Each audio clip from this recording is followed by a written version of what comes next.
చరిత్ర సృష్టించినోడు ఇప్పుడు ఆ చరిత్రని తిరగరాయబోతున్నాడు. అబద్ధాల గోడల్ని బద్దలు కొట్టి నిజాలను రాగా మీ ముందుంచబోతున్నాడు. నిజమైన వార్తల కోసం వెంటనే డౌన్లోడ్ చేసుకోండి రా యాప్ని. బీసీ సోదరుమణులకు అందరికీ నమస్కారాలండి. ఏదైతే 2024 ముందు ఎలక్షన్స్ ముందు సంఘాల వారిగా అందరినీ కలుస్తున్నప్పుడు ఈ సమస్యను నాకు తేవడం తెలిసింది, దృష్టికి తెచ్చినారు.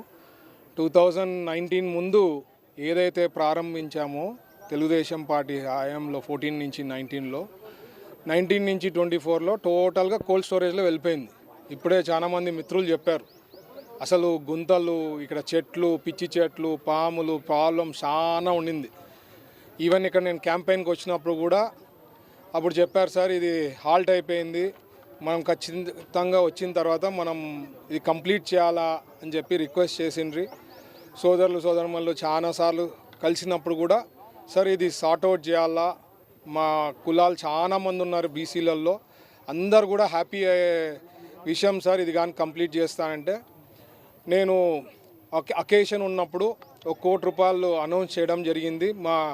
మా సంస్థల నుంచి ఫస్ట్ స్టార్ట్ చేస్తాం, పునః ప్రారంభోత్సవం స్టార్ట్ చేసి కంప్లీట్ చేయాలని చెప్పి ఉద్దేశంతో లాస్ట్ 4-5 మంత్స్ నుంచి వర్కౌట్ చేస్తూ మా ఆర్కిటెక్ట్ రంగనాథ్ రెడ్డి గారు, ఇప్పుడు కాంట్రాక్టర్ ప్రభాకర్ రెడ్డి గారు అంతా ఫైనల్గా క్లోజ్ చేసి, యాక్చువల్గా అందరికీ తెలిసిండేది ఏమంటే ₹1 కోటి అని.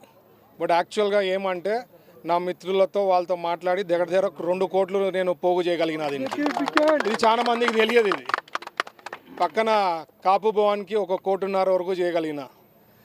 సో చెప్పిండే దానికన్నా ఎక్కువనే తెచ్చా. ఇంకా ఏమన్నా అంటే కంప్లీట్ చేసే విషయంలో ఏదన్నా కష్టాలు ఉండి ఇప్పుడు గవర్నమెంట్ తరఫున, ఎందుకంటే ఇవి ప్రయారిటీ ఎన్నోటి ఉన్నాయి, ఇది కూడా ప్రయారిటీనే కాదంటలేదు, బట్ సమస్యలు ఎన్నోటి ఉన్నాయి. చంద్రబాబు గారు కానీ, లోకేష్ గారు కానీ, పవన్ కళ్యాణ్ గారు కానీ ఫస్ట్ సార్ట్అవుట్ చేసే దాంట్లో ఉన్నాం. ఎందుకంటే అన్ని ఇన్స్టిట్యూషన్స్ కొలాప్స్ చేయడం జరిగింది ప్రీవియస్ గవర్నమెంట్లో. సెట్ రైట్ చేస్తూ ఒక్కొక్కటిగా చేస్తూ పోతున్నారు.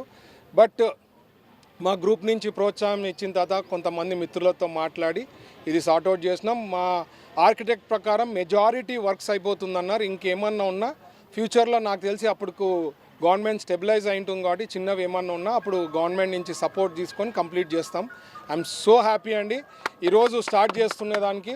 ఇవే కాకుండా కర్నూలులో మీరు చూస్తున్నారు ఎన్నో డెవలప్మెంట్స్ చేస్తున్నాము. ఏది ప్రజలకి ఇంపార్టెంట్, ఏది ముఖ్యం అనేది ఆలోచన చేసి ప్రతి ఒక్కటి సార్ట్అవుట్ చేసే దాంట్లో ఉన్నాము. ట్రాఫిక్ సమస్యలు అనుకోండి, ఇట్లాంటివి ఎన్నోటు. ఈవెన్ హైకోర్టు బెంచ్ కూడా సెంటర్ ఆఫ్ ద సిటీ రావాలని చెప్తే అది వర్కౌట్ చేస్తున్నాము. సో ఇట్లాంటివి ఎన్నో కార్యక్రమాలు చేస్తున్నారు. ఒకటి ఏమంటే ప్రతి ఒక్కరు ప్రజలు కూడా గమనించాల్సింది, ఒక స్టేబుల్ గవర్నమెంట్, కంటిన్యూస్గా గవర్నమెంట్ అనేది ఉంది అంటే ఎన్నో మంచి పనులు చేసేదానికి అవకాశం ఉంటుంది. అందుకనే పవన్ కళ్యాణ్ గారు కానీ, చంద్రబాబు గారు కానీ పలువారు 15 ఏళ్ళు 20 ఏళ్ళు నా ప్రకారం అయితే కంటిన్యూస్ ఉండాలి. ఎన్డీఏ గవర్నమెంట్ లైఫ్ లాంగ్ ఉంటే ఎన్నో పనులు జరిగేదానికి ఉంటుంది. పక్కన గుజరాత్ తీసుకోండి, స్టేట్ ఎట్లా డెవలప్ అయింది, లేకపోతే మన foreign countries like Singapore, Japan కానీ ఇట్లాంటివి చూస్తే those have all develop because stable government ఉండాలా. సో మీ ప్రజలందరూ కూడా మా పైన బ్లెస్సింగ్స్ ఉంటే ఇంకా మంచి కార్యక్రమాలు చేసేదానికి అవకాశం ఉంటుంది. Thank you. జై హింద్. మరిన్ని వీడియోస్ కోసం ఛానల్ ని సబ్స్క్రైబ్ చేయండి. లేటెస్ట్ అప్డేట్స్ కోసం వాట్సాప్ ఛానల్ ని ఫాలో చేయండి. అండ్ లింక్ డిస్క్రిప్షన్ లో ఉంది.